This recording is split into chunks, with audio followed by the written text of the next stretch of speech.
Hi, my name is Julio Rivera. I'm an activist, journalist, adventurer, veteran, television presenter, and businessman. I've covered many of the major historical events going on around the world over the past several years, and after watching regime changes, conflict, and historic elections globally, I've come to the conclusion that the most underreported crisis in the world today can be defined in only one word: malware. That's why I've decided to dedicate my time to educating people everywhere and exposing the dangers that exist on the devices that we've become tethered to and depend on for so many reasons in our day-to-day life. Welcome to This Week in Malware.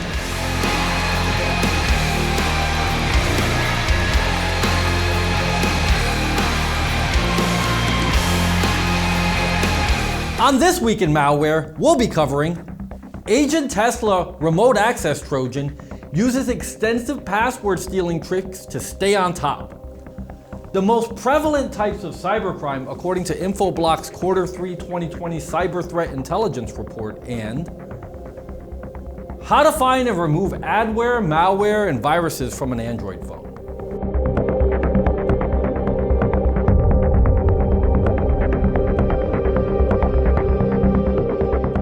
Remote access Trojans are surging in 2020 and have become more common than even some of the world's most common malware strains. In particular, since the COVID-19 outbreak, the Agent Tesla remote access Trojan has successfully exploited pandemic fears and added several new features. Agent Tesla first arrived on the scene 6 years ago and was featured in more attacks in the first half of 2020 than the very popular malware threats TrickBot or Emotet, particularly against businesses. Agent Tesla specializes in keylogging and data stealing. Its new binaries offer more robust spreading and injection methods and are capable of stealing wireless network details and credentials.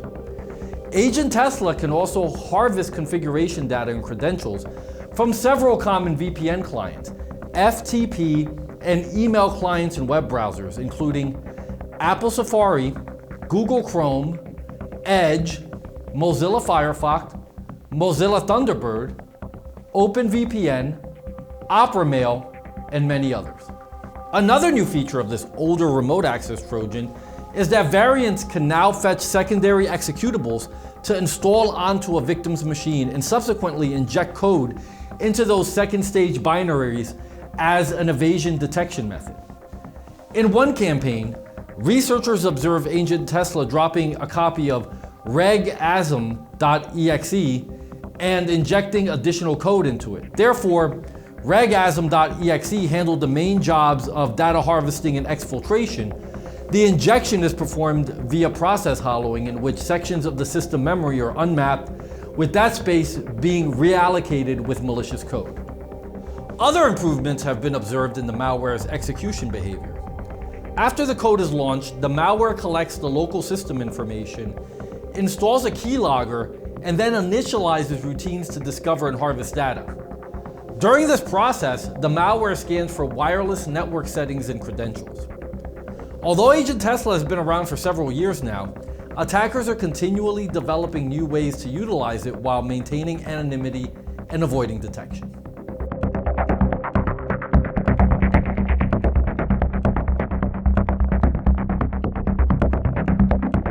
A new report from Infoblox says that amongst the most common types of cybercrime in the third quarter of 2020 were phishing, non-payment, non-delivery schemes, extortion, and personal data breaches. Topping the list with the highest reported monetary losses were business email compromise and confidence/romance fraud and spoofing.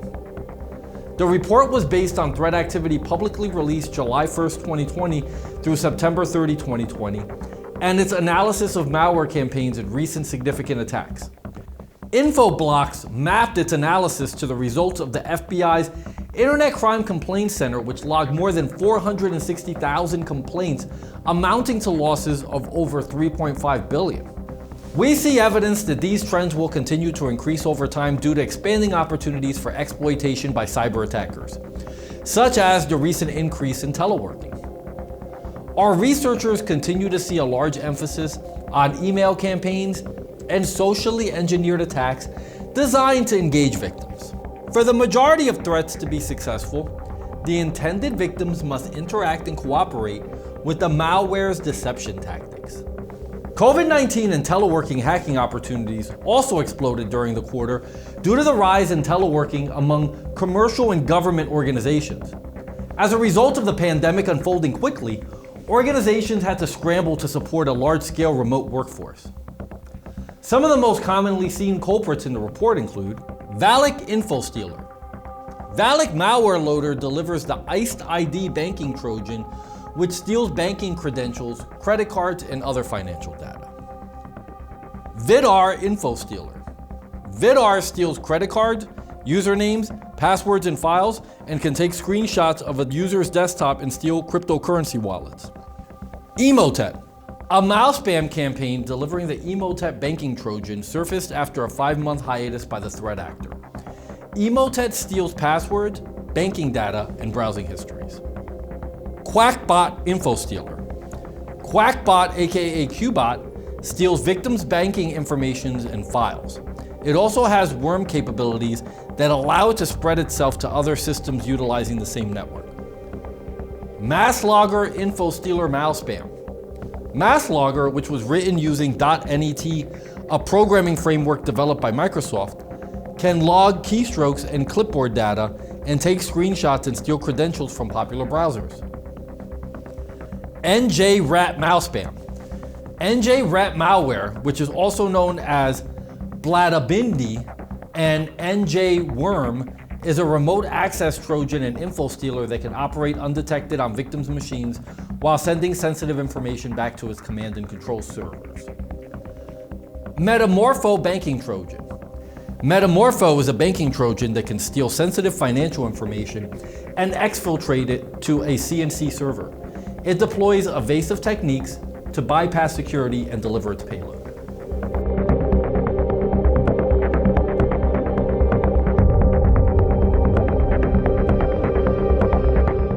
People usually associate malware with desktop computers.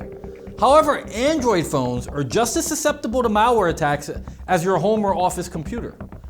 A large portion of the malware that affects Android happens to be adware. Adware was the third most prevalent malware infection affecting mobile phones in the second half of 2018. When devices pause for no apparent reason or display unwanted ads in unusual locations and at unusual times, it's a sign that your Android may have adware. Luckily, identifying the adware, malware, and viruses among your apps and removing it is sometimes easier on an Android device than on a personal computer.